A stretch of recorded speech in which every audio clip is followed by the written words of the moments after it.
Zylecare is natuurlijke selfcare, geïnspireerd op de rijke kruidenkennis uit onder andere Suriname. Voor vrouwen die willen herstellen, ontspannen en in balans komen in elke fase van het vrouw zijn. Of je nu net bent bevallen, je cyclus wilt ondersteunen of gewoon goed voor jezelf wilt zorgen. Zylecare is er voor jou. Onze pure kokosolie is perfect voor de tere babyhuid en de verzorging van moeders. Onze theesoorten en vaginale stoomkruiden brengen rust, reiniging en herstel. Gun het jezelf. Of geef het liefdevol cadeau aan iemand die het verdient. Zylecare. Pure aandacht met de kracht van de natuur. Bezoek onze website op www.zyla.care en volg ons op Instagram en Facebook.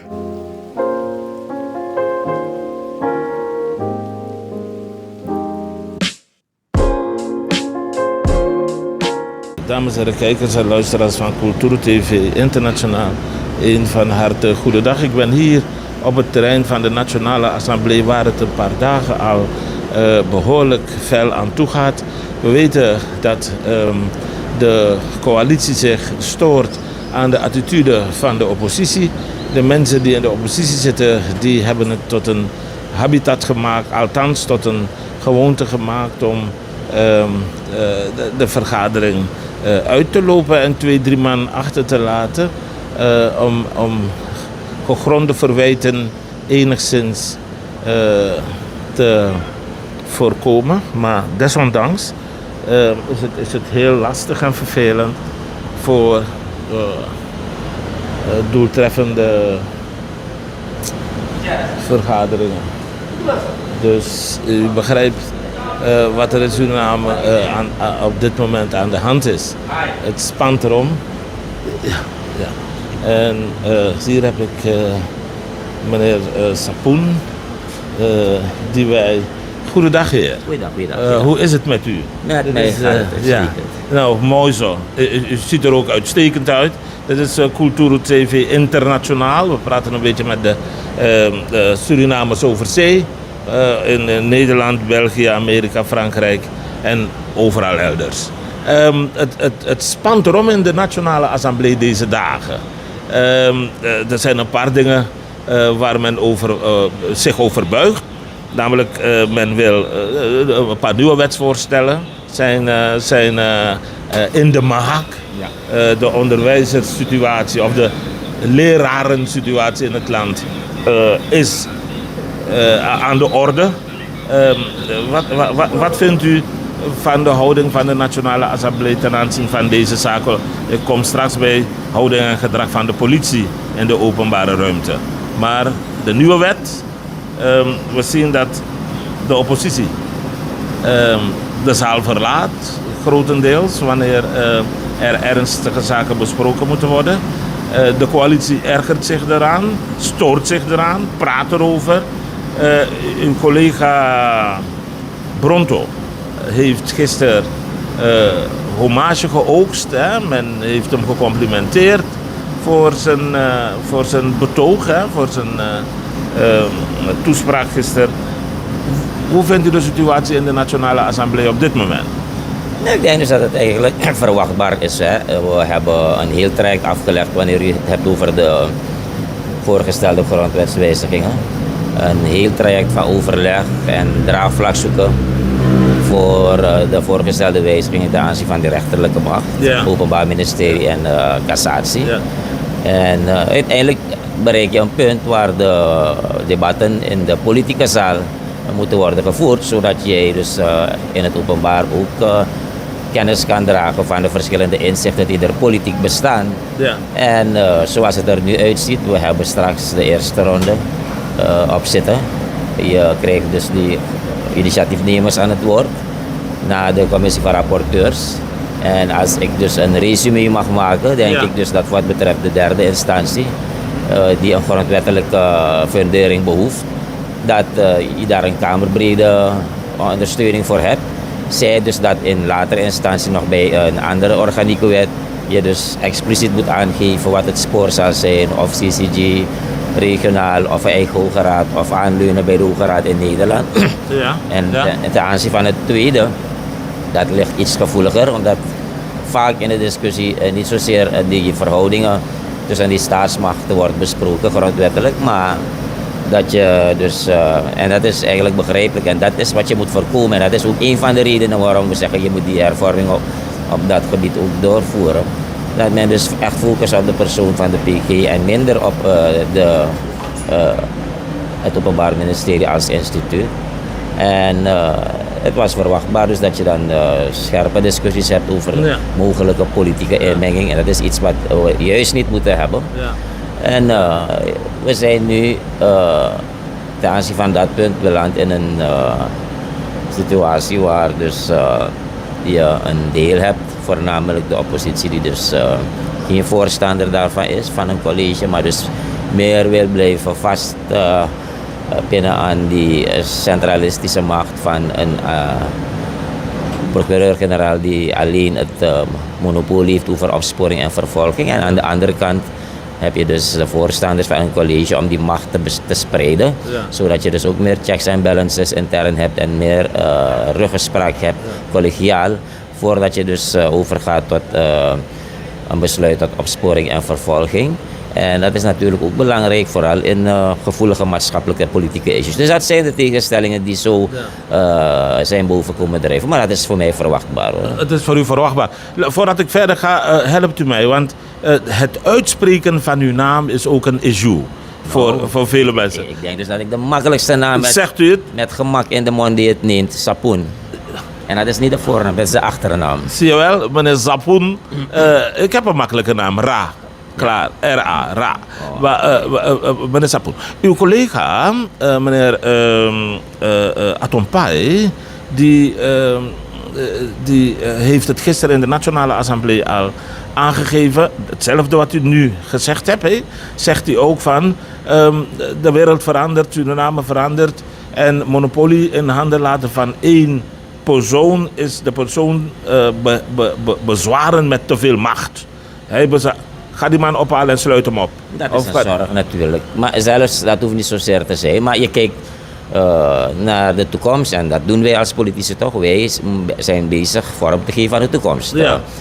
Dat is nou het karakter van politiek. Ja. En wanneer je dus kijkt naar die steeds complexer, dynamisch wordende maatschappij, moet je ook vooruit denken. En je voorzien in situaties waar je nu al weet dat de PG alom vertegenwoordigd is en een hele arsenaal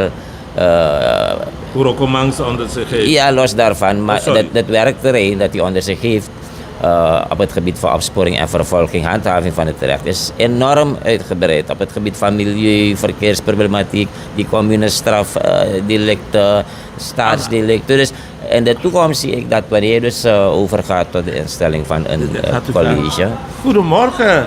Mevrouw Bouterse, hoe is het met u? Ja, dus ook over kan gaan tot differentiatie, toch?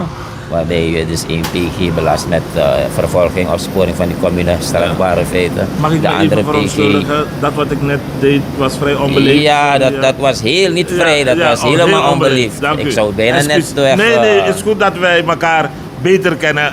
Anders had ik u zo aan uw broekriem vastgehouden. Mijn excuses daarvoor. Aangenomen, ja. Dus differentiatie binnen het werkterrein van die rechtshandhaving, door dat te verdelen in meerdere PG's, dat is iets waarmee je rekening moet houden, reëel. En dat zijn dingen die ik ook aan heb gehaald in mijn betoog, waar het gaat om de argumenten voor de instelling van een college van PG's. Precies, ik heb u gevolgd en op een bepaald moment vroeg ik me ook, ik moet met meneer Sapoen praten, omdat ik van hem wil weten. Ik kon u niet bereiken, omdat ik wil weten, wat steunt u? Een driekoppige procureur-generaal, dus een ondersteuner links en rechts, of tweekoppig? Wilt u gaan naar nog een rechtsorgaan? We hebben 3 rechtsorganen, stevige rechtsorganen in het land. En dan hebben we daaronder de OM en de PG. Nee, dus er zijn 3 staatsmachten. Zo is dat huis wat we noemen rechtsstaat ingedeeld. Toch uitvoerende, wetgevende en de rechterlijke macht. En het karakter van het Openbaar Ministerie is eigenlijk hybride, zoals ik dat zeg. 1, het valt grondwettelijk onder de noemer rechterlijke macht. Het is gelijkgesteld met die macht die belast is met rechtspraak. En aan de andere kant is het een orgaan van de staat, toch? Een uitvoerend orgaan eigenlijk, omdat het Openbaar Ministerie met de PG aan het hoofd namens de staat het recht handhaaft en moet kunnen opsporen en vervolgen. Ja. En heeft daartoe hele indringende bevoegdheden. Ja. Dus tegen die achtergrond kan je zeggen, het is ook qua karakter, rechtskarakter, is het een orgaan van bestuur. Ja. Omdat het niet berecht, maar het vervolgt. En dus tegen die achtergrond zeg ik dus dat wanneer je praat over de machten, dat is iets dat je in stand moet houden, die rechtsstaat. Dat is niet een uitdaging van Suriname alleen. En we hebben best wel vele stappen vooruit gemaakt de afgelopen 40 jaar. Maar de wereld daar draait door. Ja. En je moet altijd blijven investeren in die rechtsstaat. En soms kan het voorkomen, dat praat je over schurende machten, toch? Wanneer er een bepaalde spanning optreedt tussen wetgever, uitvoerder en die rechterlijke macht. Dat moet kunnen, maar belangrijk is dus dat je dan een structureel overleg hebt, omdat alle machten erbij gebaat zijn wanneer die rechtsstaat sterker wordt en dat evenwicht dat grondwettelijk is gewaarborgd ook in stand blijft. Ja, volgens uw collega in de vergaderingen vanaf gisteren en vandaag is het niet meer schurend wat er gebeurde in de afgelopen regeerperiode. Het was bijna overroelend dat de president, want dat is een heikel punt, hoor ik in die vergaderingen, dat de president zelfs opdrachten rechtstreeks gaf aan de PG, Openbaar Ministerie, om handelingen te plegen. Sommige mensen noemen dag en datum, jullie willen daar vanaf. En met het verrijken van die positie denken jullie in de Nationale Assemblée daar vanaf te komen. Heb ik het correct gezegd? Nou, dus ten aanzien van de discussies gisteren, inderdaad, die signalen waren al lang een onderdeel van die maatschappelijke gevoelens, toch? En ik zei ook eerder, het moment dus dat er sprake is van politieke inmenging, of wanneer, en zelfs is het soms buiten de schuld om van de persoon van de procureur-generaal, maar zelfs wanneer er een schijn bestaat dat er een politieke inmenging plaatsvindt, dan moet je serieuze vragen gaan stellen wanneer je praat over die onafhankelijkheid van het Openbaar Ministerie. En die afstand die de uitvoerende macht moet hebben en moet behouden ten opzichte van het Openbaar Ministerie. Maar ik moet dat toch wel nuanceren, omdat ten aanzien van de afstand, wat is die verantwoordelijkheid van het Openbaar Ministerie ten opzichte van de regering? Artikel 148 geeft duidelijk aan wanneer de regering mag interveneren. Artikel 148 zegt in de eerste plaats dat het algemeen vervolgingsbeleid wordt bepaald door de regering. Dat is één, toch? En pas wanneer in concrete gevallen die staatsveiligheid in het geding is, heeft de regering de bevoegdheid om het Openbaar Ministerie bevelen te geven. Dus dat is grondwettelijk gewaarborgd. Maar natuurlijk zelfs daar, bij die bijzondere instructies, moet jij toch als uitvoerder gepaste afstand nemen en het Openbaar Ministerie niet in een positie manoeuvreren waar mensen snel de geneigdheid hebben om te denken dat er daar partijpolitieke invloed geweest is. En dat is inderdaad een serieuze issue geweest, omdat uiteindelijk de president toen ook duidelijke taal had gesproken waar het ging om opdrachten. Dat op zich niet iets slechts is, maar wel moet worden ingekaderd binnen artikel 148. Maar wanneer je bij incidenten dan bevelen geeft naar het Openbaar Ministerie en je ziet dat het Openbaar Ministerie bij monden van de PG dan zich verweert dat dat niet het geval is, dan merk je al hoe belangrijk het is dat je deze situatie niet meer hebt, waarbij je dus een PG, het moment wanneer een PG in afspraak komt, is er een probleem. Of met de PG, of met de regering, of met beide. En die situatie moeten we niet hebben. En daarom hebben we gezegd, ook haal dat ding van de PG weg als persoon. Die samenleving is te klein, het is te complex. Iedereen kent iedereen. Sociale, economische, politieke relaties lopen dwars door elkaar. En het is goed ook voor de persoon van de PG dat zij daarboven staat. En niet zij alleen, maar dus dat ze geflankeerd wordt door collega's die dan echt een collegiaal overzicht kunnen hebben over de selectie en de wijze van vervolging en het besluit uiteindelijk tot vervolging of opsporing. Oké. 3 korte vragen. Meneer Sapoen, ik heb het goed uitgesproken, meneer Sapoen. Helemaal. Dank u. Bent u voor of tegenstander? Voorstander van? De nieuwe wetswijziging. In principe wel. In principe zijn we voorstander. Ben ik voorstander. Maar er zijn natuurlijk een paar kanttekeningen die we hebben gemaakt om de relaties tussen die staatsmachten verder aan te scherpen. Dus ik hoop dat het mee wordt genomen in de tweede ronde. Ja. Dus in principe voorstander. Voorstander, in principe. De onderwijzers, of de lesgevenden, de leraren in het land, die hebben het lastig. Die zijn op straat gekomen, die vragen aandacht. En niet alleen aandacht, ze vragen respect, maar ze vragen ook ondersteuning, fysieke ondersteuning, met geld. Meer geld. Kunnen ze op de Nationale Assemblée rekenen volgens de lid Sapoen?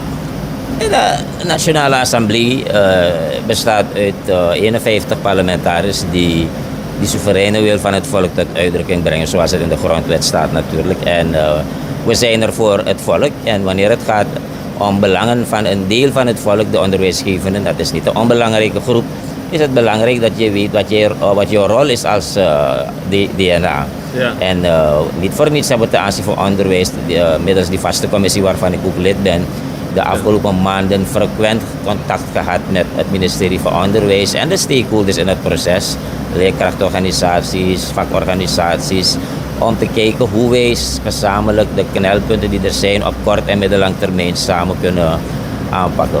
En natuurlijk we weten, en dat geldt niet alleen voor de leerkrachten, dat die financiële waardering een heikel punt is. Ja.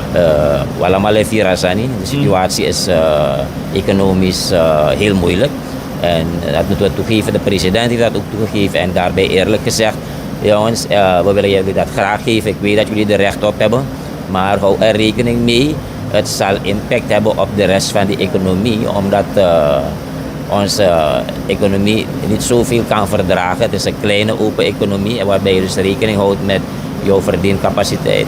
En ze heeft dat gezegd. Maar ze heeft tegelijkertijd ook in het vooruitzicht gesteld dat die financiële waardering daarover, een speciale groep vanuit de overheid samen met de vakorganisaties zich daarover buigt, ja, om op korte termijn te komen met een goed voorstel. Oké.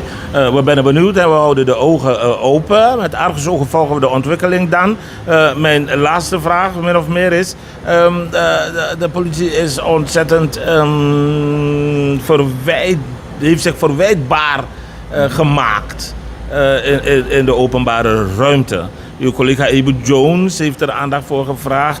Een man die gearresteerd is, die al in de boeien is geslagen, is op hardhandige wijze een bak van een politievoertuig ingegooid met alle consequenties van dien. De minister van Justitie heeft gezegd: ja goed, als je weet dat een dader je moeder heeft verkracht, je oma heeft kapotgeslagen, woorden van gelijke strekking. Verwacht je dan van de politie dat hij heel lief gaat zeggen: komt u meneer en gaat u in die bak van die auto zitten.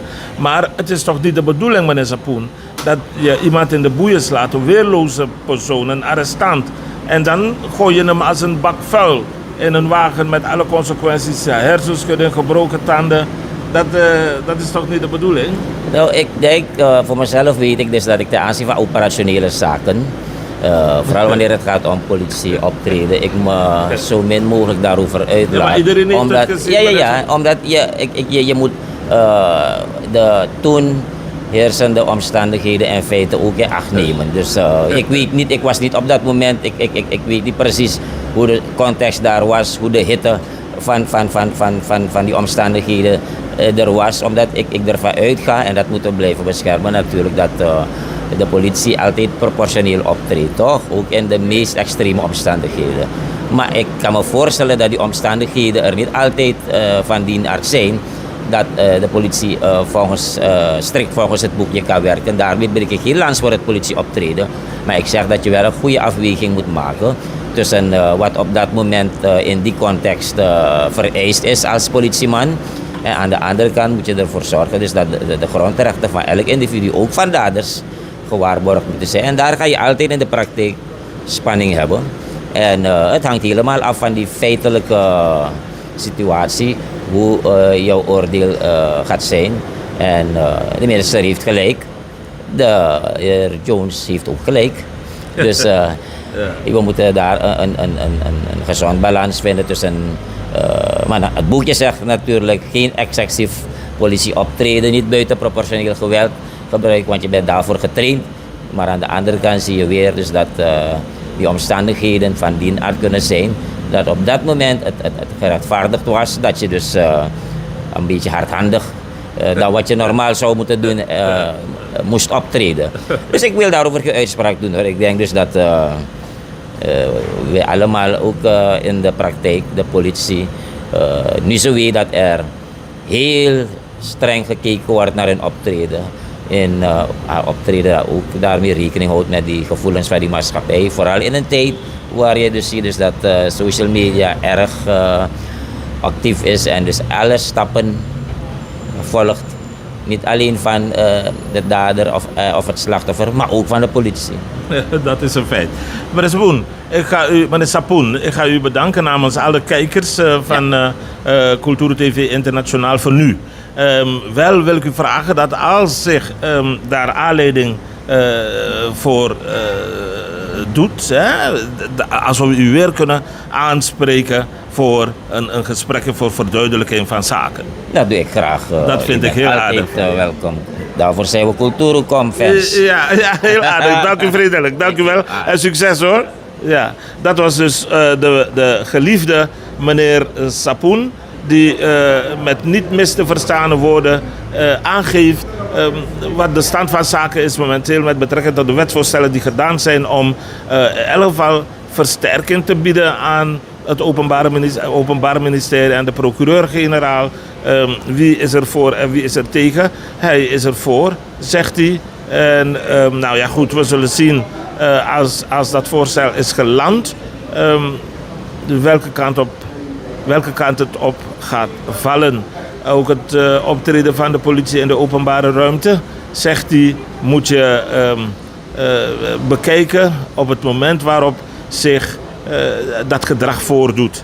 En achteraf is het makkelijk praten, maar in de heat of dat ding moet je het dan beoordelen. Nou, we weten, we staan hier op het terrein bij de Nationale Assemblée en we zagen net minister Curry naar binnen gaan.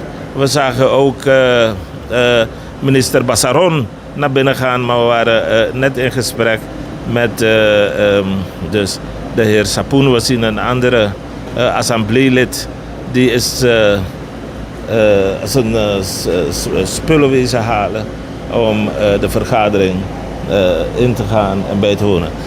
We zien dat de heer Pinas in gesprek is met de minister van Onderwijs. Gaan.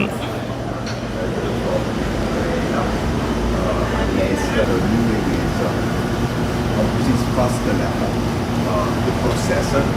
En nou, de eerste reactie is dat we zeggen veel te lang en veel te traag. Daar zullen we nadat we de processen zoals beschreven zijn geëvalueerd hebben, bekijken hoe kunnen we het proces versnellen.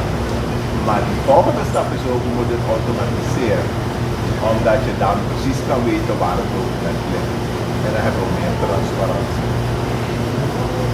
Dus jullie bent, toen je vertrok van het ministerie, toen je op elkaar ging, jullie kon steun? Ja, voor mij is het, laat maar zeggen, ook als je tegenstelde belangen hebt, voor mij moet het gemoedelijk blijven met mensen wezen. Iedereen die staande belangen vertegenwoordigen. Dat betekent niet dat je, laat maar zeggen, als verder uit elkaar gaat. Maar in deze vergadering ging het dus alleen van kort? Ja, alleen van gisteren, maar dat heeft de president zelf gedaan met alle overheidsbonden. Het kan niet overheidsbonden, onderwijsbonden. En is er afgekomen van het nee, we zijn met elkaar gaan met een aantal afspraken. De bedoeling is dat er over 2 weken dat het overleg wordt gaan. Voorzitter, goedendag. De camera loopt. Dames en kijkers, hier heb ik hem dan. Ik hoop dat u goed beeld heeft. Ik vind toch wel dat mijn beeld een beetje donker is. Deze man moet je goed scherp in beeld brengen. Omdat zijn tong ook goed scherp is, vind ik dat altijd alles van hem goed scherp in beeld gebracht moet worden. Hij ziet er heel gesoigneerd uit. De voorzitter van de VHP, de voormalig president van het land. En in tegenstelling tot vorige presidenten, minimaal 1, gaat hij wel naar de Nationale Assemblée. Dus die durf, die ballen, dat karakter heeft hij wel. Goedendag, meneer Santokhi. Ja, goeiedag broeder. Hoe is het met u? Goed, we doen ons werk hier in het parlement en ik ben op tijd, maar ik zie dat men nog niet kan beginnen. Het is altijd fijn om u te zien en u te spreken. Meneer Santokhi, Suriname is in beweging. Behoorlijke golven worden teweeggebracht door wetsvoorstellen die worden gedaan. Door het bespreken van de houding en het gedrag van de politie in de openbare ruimte. En dergelijke. Laten we ons eventjes concentreren op de wetsvoorstellen, de gedachten, de hersenspinselen met betrekking tot verruiming van onze rechtsorganen. Wat vindt u daarvan als... Kijk, de wetten komen niet zomaar tot stand. Wetten komen tot stand hier in het parlement als onderdeel van de wetgevende macht. Als een proces waarbij gevoelens van de samenleving in feite vertaald worden met een moeilijk woord in rechtsnormen. Het zijn sociaal-maatschappelijke normen die spelen in de samenleving over een bepaald issue. En dat moet je vertalen naar rechtsnormen. En die rechtsnormen die komen dan in een wet. Hier zien we initiatiefwetten die ingediend zijn, waarvan ik niet merk dat deze wetten die gevoelens uitdragen van de samenleving. Oké. Ik hoor die samenleving niet praten over 4 PG's, 5 PG's. Ik hoor die samenleving praten over hoe kan ik makkelijk toegang krijgen tot het rechtssysteem. Ik hoor de samenleving praten over hoe krijg ik mijn rechtsbijstand als ik in een rechtsconflict ben. Ja. Ik hoor die samenleving praten van wie begeleidt me in een rechtszaak. Ik hoor die samenleving praten van maar mine begrijpt taal voor de rechters. Ik wil een eenvoudige taal. Ik hoor die samenleving praten, breng de rechtspreking in mijn buurt, in mijn district. Toch? Maar meer nog, ik ben slachtoffer geworden. Mijn schadevergoeding. Toch? Dat hoor ik. En ik heb 50 PG, die lost de staan niet op.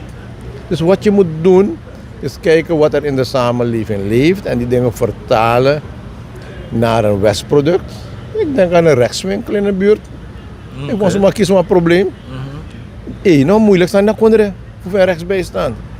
Daar een rechtswinkel, gefinancierd door de staat, waar burgers geholpen kunnen worden. Dat is een mooi voorstel. Hebt u dat gedaan in de Nationale Assemblée? Ja, gisteren heb ik dit gepresenteerd. Hopelijk dat men dit gaat meenemen. Maar wat je hier ziet, er zijn een paar wetten. Eén is namelijk een wet waarbij men zegt, hey, er zijn kantongerechten. Dat ben ik eerste. Heb je nog dit tevreden aan een kantonrechter, dan je een hoger beroep naar hof. Maar als je ook niet tevreden bent met hof, dan wordt derde instantie nodig. Geen slecht idee. Geen slecht idee om daar een soort hoge raad aan te hebben. Wij zeggen, we hebben geen moeite. Maar ga geen dingen zoeken die niet uitvoerbaar zijn. Ga niet dingen zoeken die politiek te beïnvloeden zijn. Ga niet dingen zoeken waardoor internationale vertrouwen in rechtspraak zal afnemen. We zijn een lid van het Caribisch gebied, CARICOM. We zijn een lid van Caribisch Hof, CCG. Ik ben afdeling voor CCG Jaso. Ik ben rechter voor CCG's doen. Ik was naar rechters doen. Ik ben een internationale rechter. Okay. Als ik het zo hoor, dan bent u voorstander van het verruimen van derde instantie. Ja, maar onder voorwaarden. Onder voorwaarden dat onafhankelijkheid gewaarborgd is. Dat we internationale aansluiting vinden. Ga niet een hoge raad daar plaatsen waar je geen mensen, geen rechter nu kan vinden. Daar zijn we, CCG, lid.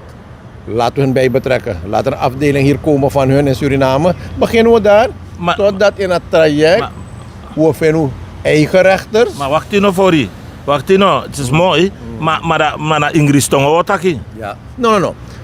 Dat niet dat is dem. Wat jij kon jaso. Maar de man die gespecialiseerd in het Surinaamse recht. Civil law. Am de Surinaamse identiteit. Am was er een visie. De man tak Nederlands. Maar meer nog. Laat het ook gedragen worden in ons rechtssysteem. Met een grondwet veranderen. En buitendien, die is naar start. Na 5 jaar, 10 jaar, je hebt morenrechters. Dan kan je heel CCG door onze eigen rechters. Begrijp je? Dat na systeem, dat na UNO voorstel ik VHP. Atrasanim, waar we met 3 of 4 procureur gaan, dat is een no-roko. Weet je waarom? Nee. Het is een land, klein land, 600.000 mensen. We hebben 1 openbaar ministerie, is 1 en ondeelbaar. If je het probleem dat hebben, de imtjara versterking kon dat hebben. Imtjara capaciteit kon dat hebben.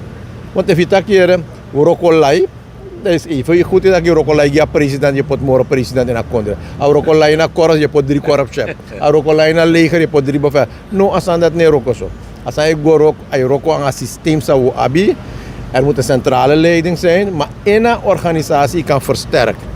Je kan sterker maken, je kan meerdere advocaten-generaal benoemen, je kan meerdere hoofdofficieren benoemen, je kan taken delegeren, je gaat meer middelen maken, je gaat meer kantoor maken, je gaat het automatiseren, je gaat snelrecht introduceren, je gaat heel wat zaken buiten proces afhandelen. Toch? Je gaat schadevergoeding komen. Heel wat mogelijkheden zijn er en dat die regelbaar in een wet. Dat is wijziging van wetboek van strafrecht. Sauchari Kongbam, dat is een regel. Ga ze uitvoeren. Waardoor zaken sneller afgehandeld kunnen worden, laat er geen lange wachttijden zijn.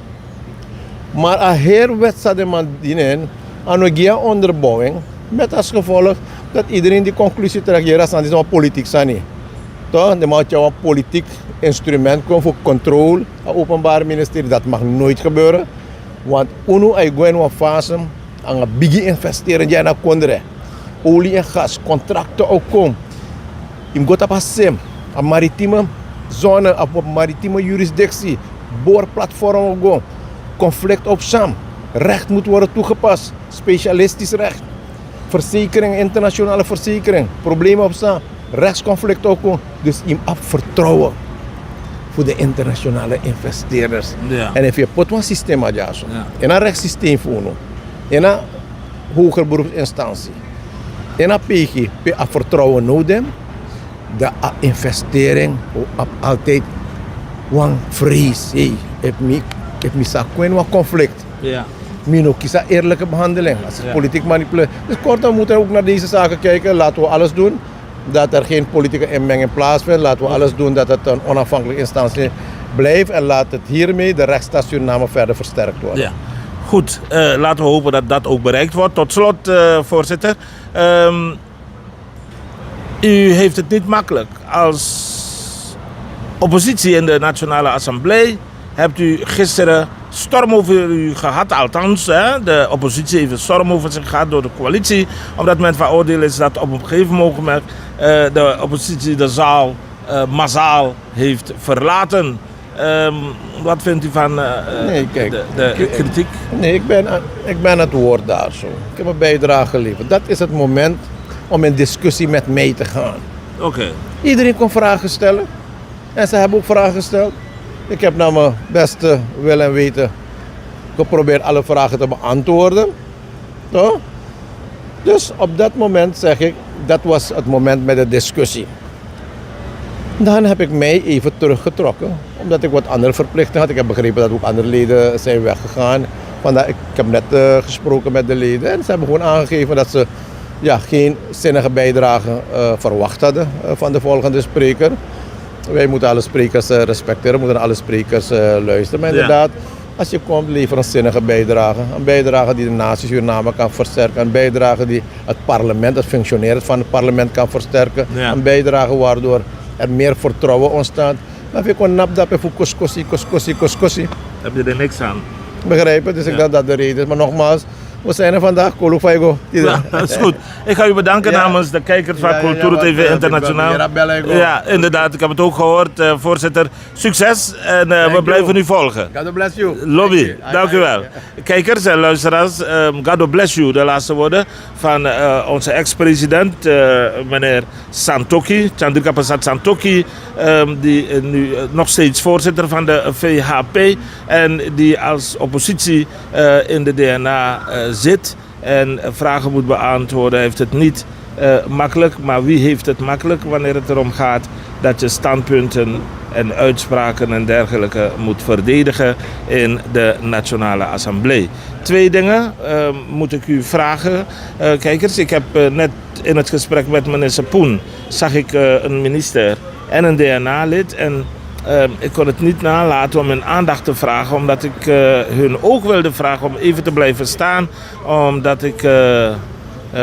ik zie ook mevrouw Matura lopen. Maar die hoort me niet, omdat de afstand vrij groot is. Jammer. Mijn verontschuldiging aan de heer Sapoen daarvoor. Ik heb het net al gezegd, hij ook. Sorry. En het andere is dat ik gisteren op straat, bij een straatinterview in Culturu TV op pad, een dame niet heb gecorrigeerd. Die dame die zei dat de minister van Onderwijs was juist de minister van Gezondheidszorg. Dat is niet de minister van Onderwijs. Meneer Marengo, zou ik u even mogen? Ja, ik heb het zo gelaten. Maar kijkers en luisteraars, de minister van Onderwijs in Suriname, die was net in beeld bij ons, is namelijk de heer Curry. Ik zie hier bij mijn collega Pinas, zie ik staan de meneer Yogi. Meneer Yogi, meneer Pinas heeft een afspraak met meneer Yogi blijkbaar. En meneer Pinas die gaat me aan mijn oren trekken. Maar ik hoop dat hij me de gelegenheid geeft. Ik zie meneer Parmisser aan wie ik me verontschuldigd heb. Maar meneer Yogi, als u bij mij komt staan. Meneer Yogi, Suriname is in transitie. De nieuwe wetten worden voorgesteld om in ieder geval de rechtsgang en het rechtsgevoel in het land, zoals men het zegt, beter te maken. Nee, dit is een transitie in een negatieve zin. De initiatiefwetten zoals ze daar liggen, zijn niet in het belang van Suriname. Het is misschien in het belang van een bepaalde politieke constellatie. We gaan terug. Ik vind dat de wetten zoals ze daar liggen, een aanslag is, een regelrechte aanslag is, een juridische coup is op de rechtsstaat. We hebben in 1980 een militaire coup gehad. We hebben bandeloosheid en rechteloosheid gezien. We hebben gezien dat machthebbers hebben geprobeerd zaken naar hun hand te zetten. En als het met de dood betaald moest worden, is dat ook gebeurd. Er zijn genoeg voorbeelden. We hebben gezien dat hier in het parlement, toen het decemberproces lopende was, dat hier mevrouw Simons, toen als voorzitter van het parlement, heeft geprobeerd het functioneren van de rechterlijke macht te dwarsbomen door de amnestiewet te laten goedkeuren door de coalitie hier en geprobeerd daarmee de rechter voor schut te zetten. Gelukkig heeft de rechterlijke macht haar rug recht gehouden en de amnestiewet is getoetst en inmenging in een lopend proces was niet mogelijk. Ze heeft geprobeerd hier, ook in een ander lopend proces, waar het ging om de terugroeping van de heren Sapoen en Chitan van de Partij Luhur. Die waren overgelopen naar de NDP.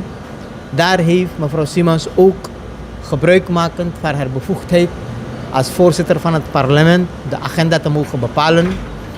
Die ontwerpen die verband hielden met die rechtszaak, de terugroepingswet, hier te wijzigen zodanig dat de rechter geen handvat zou hebben om een eventuele veroordeling uit te spreken. Ook dat is getoetst geworden en uiteindelijk, na een vertraging, heeft de rechter het oordeel geveld en toch waren de heren teruggeroepen. We zien dat mevrouw Simons de in staat van beschuldigingsstelling een verzoek dat conform de wet vanuit het Openbaar Ministerie komt naar het parlement, toch? Om een vervolging te mogen inzetten, dat daar mevrouw Simons heeft verzuimd om dat op de agenda te brengen en daarmee heeft gewerkt aan een stukje onmogelijk maken voor het Openbaar Ministerie dat zij hun taken naar behoren konden uitoefenen. Er zijn 3 voorbeelden, we kunnen meer voorbeelden geven als het moet. Maar het gaat om de inborst. En ik heb gisteren in mijn betoog aangegeven dat zoals mensen een cv hebben, ook politici een cv hebben. En ook politieke partijen een cv hebben.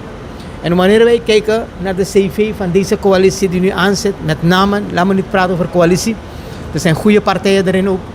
Maar zeker van de NDP vind ik, en dat is mijn mening, dat ze geen goede cv hebben wat betreft de democratie en de rechtsstaat.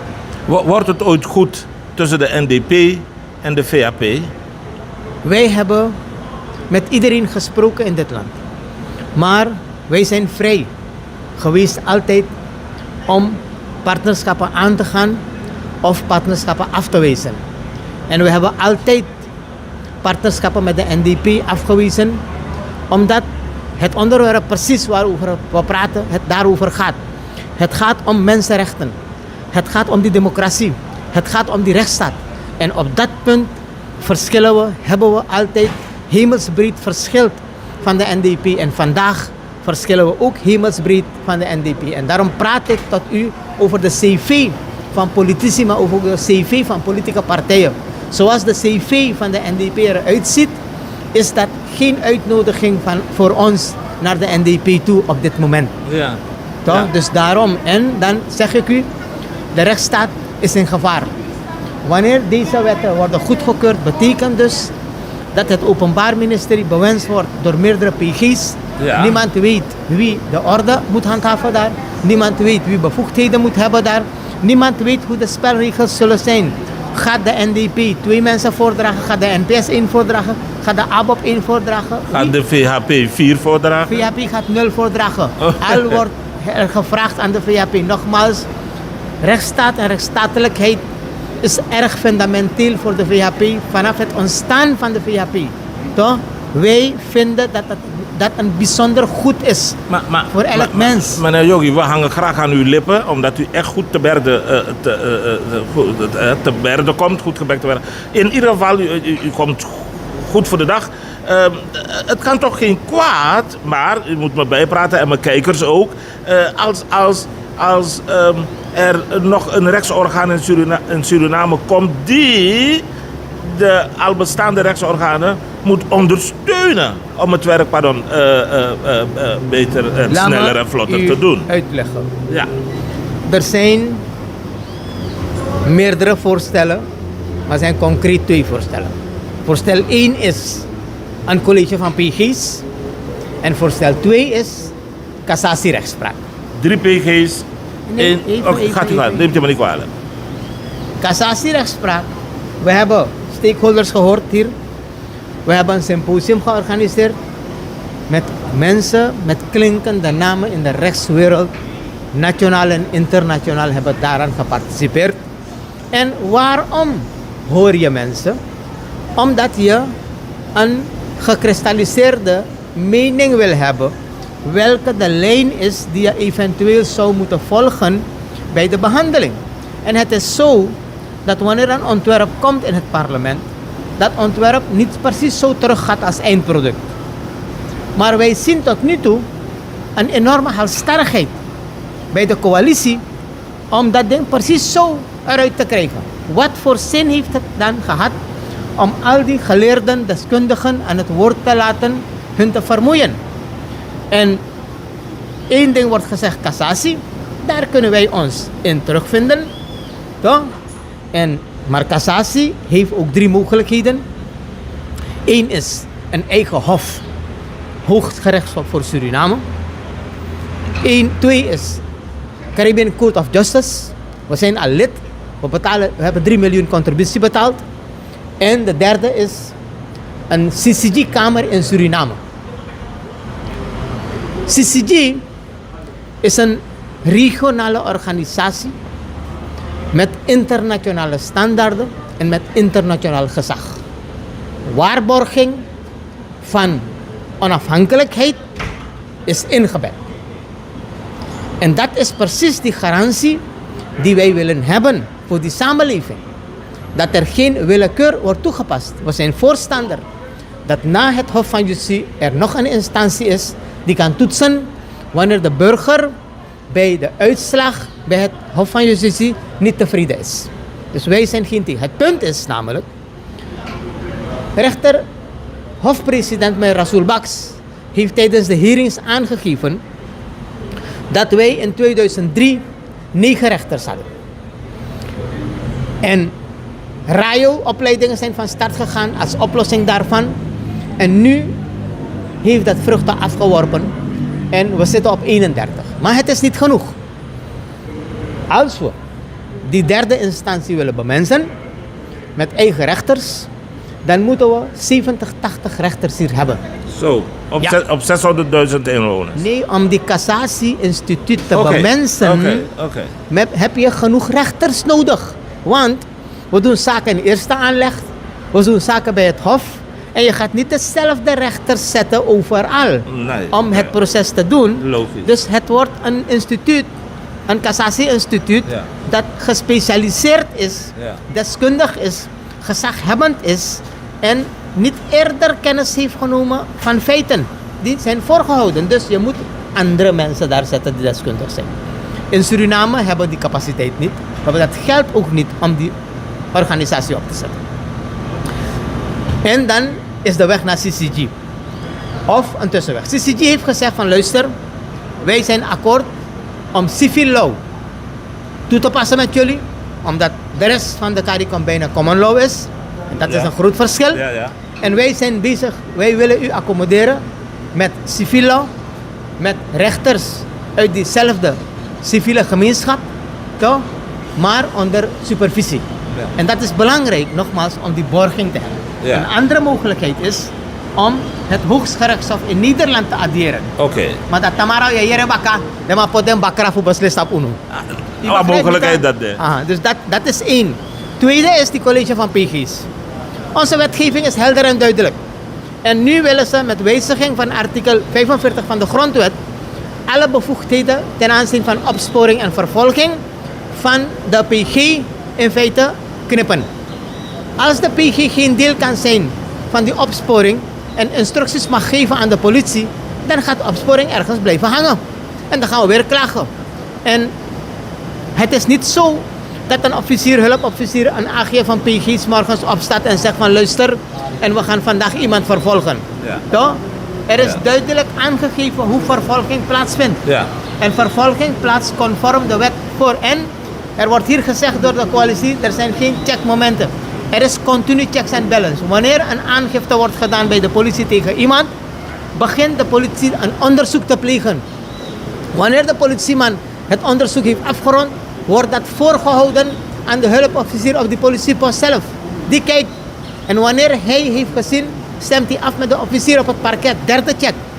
En dan is het 0 tot 7 dagen. Ook daar heeft de verdachte ruimte om zijn in verzekeringsstelling te laten toetsen door de rechter. Wanneer na 7 dagen de verzekeringsstelling wordt verlengd, dan is het niet het Openbaar Ministerie die aan te pas komt. Het is een rechter die beslist van ja, die verlenging is rechtmatig. OM, u mag het doen. Er zijn genoeg checks en balances ingebouwd. Ik zeg niet dat het OM of de rechterlijke macht geen steekjes laat vallen. Het zijn mensen die daar werken. Het kan. Laten we proberen die rechterlijke macht institutioneel te ondersteunen. Meer rechters opleiden, meer officieren opleiden, meer AG's benoemen misschien, toch? Meer hulpofficieren. Laten we de politie ondersteunen. Ko zet de man politiebureau, ko bij sugi de man, ko gi de man overuurmoney, ko bij want wagi moro gi de man. Lei mensen op. Kijk naar die instrumentbeleid bij de politie. Lei betere mensen op, lei ze beter op, lei ze deskundig. Het is een samenspel, maar de man die zich op in de ede voor dwarsboom en rechtspraak in een kondre. Dat na sami e concluder uit dat oridisi en dat no boom. Dat is een juridische coup die ze willen plegen. Ze willen teruggaan naar de tijd van de machtsstaat. En dat, als het zo is natuurlijk niet goed voor land en volk. Laten we dus hopen dat u zich vergist. Maar dat is een hoop. Mijn slotvraag, meneer Yogi. Nu kijkt u mij vanuit een hinderlaag heel loerend aan van kom op. U luistert. Ja. Goed. Meneer Yogi, tot slot. De oppositie heeft gisteren laat maar zeggen, de coalitie heeft lof geoogst bij het pleidooi van meneer meneer Bronto.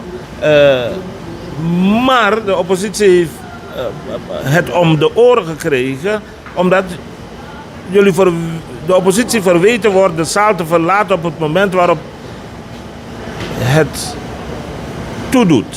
Ik weet niet of dat lof over de toespraak van meneer Bronto gemeten is. En hoe objectief dat gemeten is en of we überhaupt nog moeten praten over lof. Dat is 1. 2 is namelijk dat we vaak in de zaal zijn, bijna altijd in de zaal zijn. En we hebben bijna altijd geluisterd naar meneer Bronto. En bij geen enkele toespraak van hem hebben wij gevonden dat hij iets zegt dat zinvol is en zinnig is.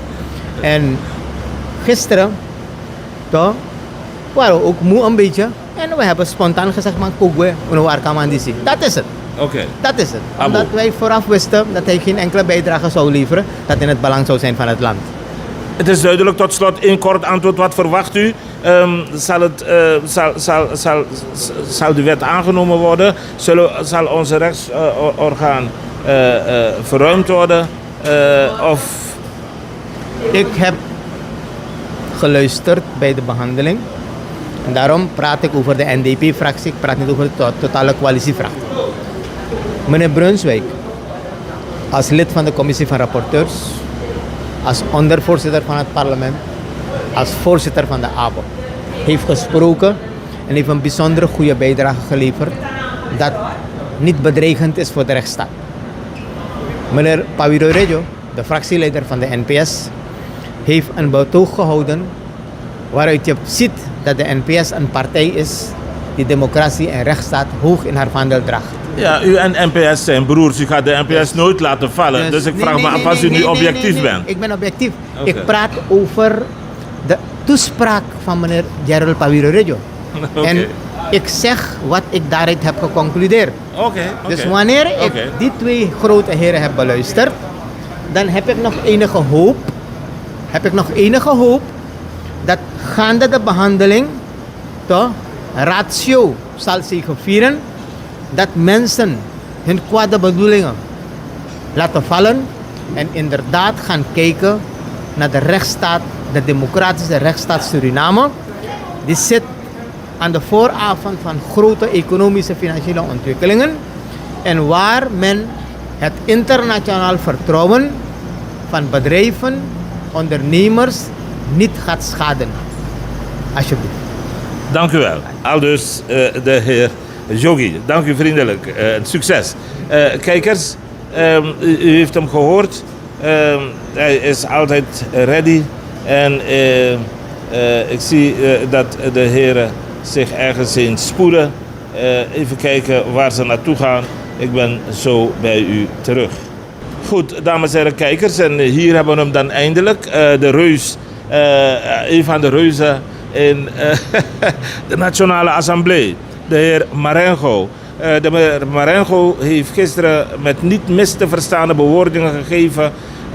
Aangegeven dat hij dus volledig staat achter de toespraak van zijn collega meneer Somoharjo. Bronto Somoharjo.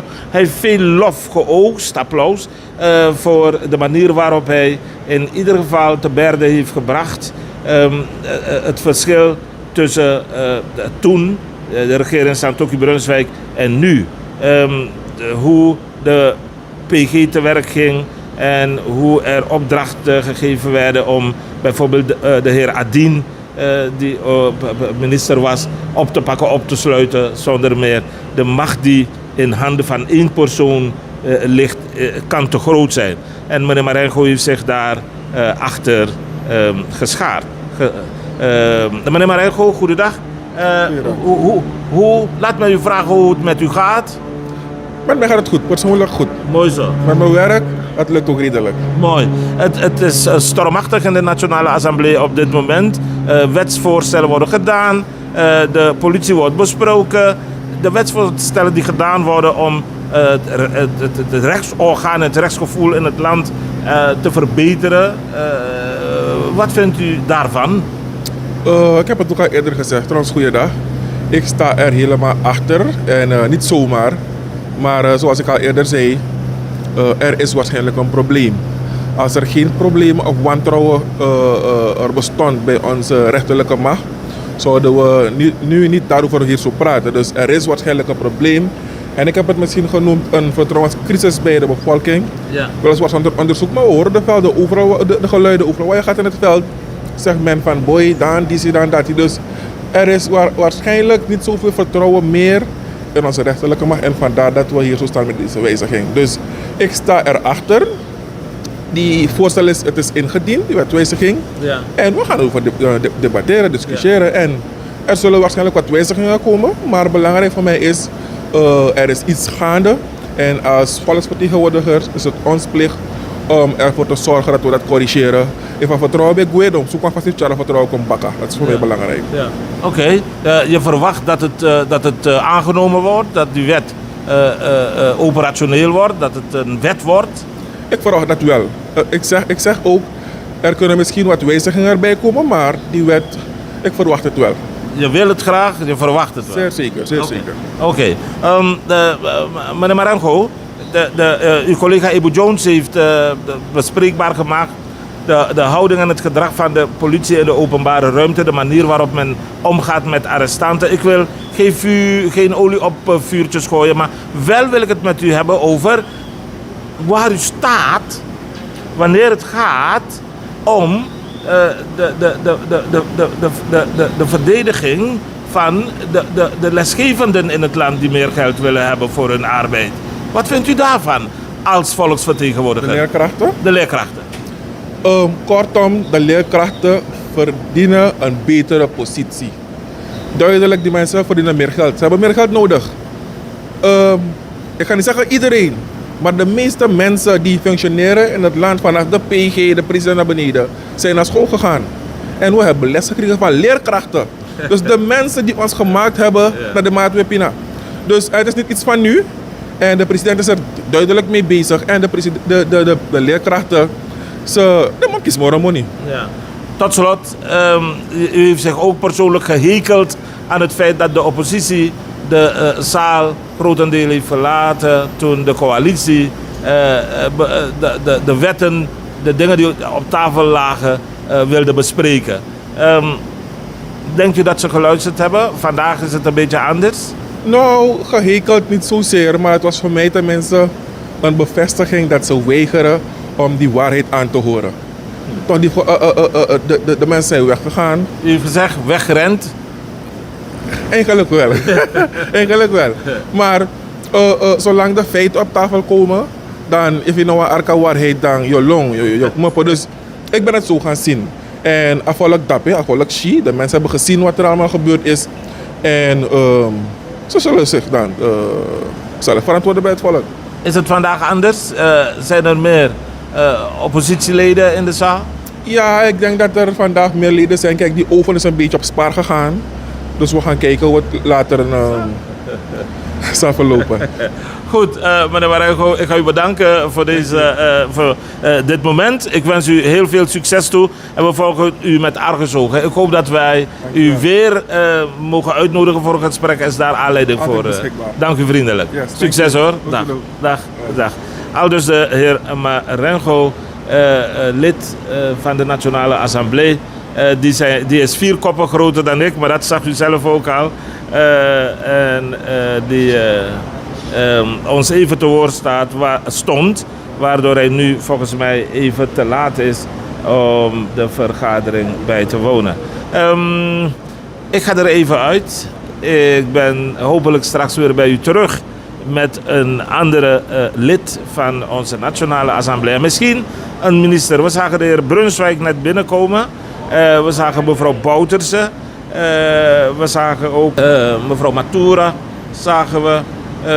We hebben een heleboel mensen hier gezien aan wie wij een heleboel vragen zouden willen stellen.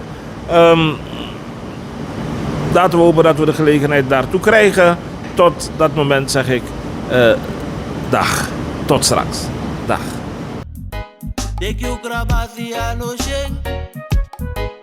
Masa pemba lo jeng Begadoti ano sheng na tampum fui ala.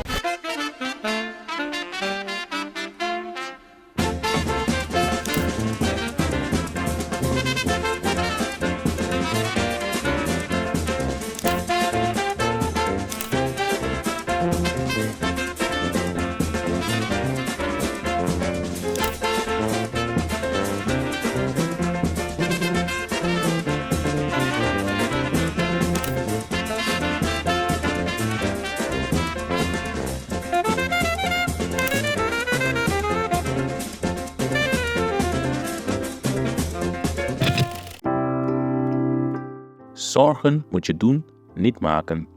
Zorg is persoonlijk. Onze jongste patiënten krijgen daarom bij de huisartsenspoedpost ook een persoonlijke behandeling. Onze artsen zijn zeer bekwaam in het opvangen en behandelen van uw kind. Huisartsenspoedpost Suriname. Uw zorg is onze zorg.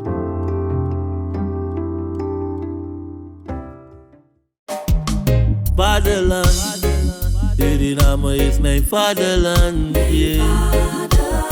Vaderland, Suriname is mijn vaderland.